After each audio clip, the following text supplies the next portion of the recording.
మేషరాశి వారికి భయాందోళనలు, అదేవిధంగా అనుకున్న కార్యాలలో కొద్దిపాటి ఆటంకాలు రావడం, అనుకోకుండా ధనప్రాప్తి, అదేవిధంగా బంధుమిత్ర వైరం కూడా జరిగే అవకాశం ఉంది.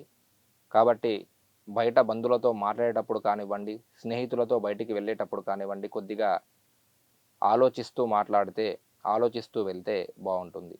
తదుపరి వృషభ రాశి.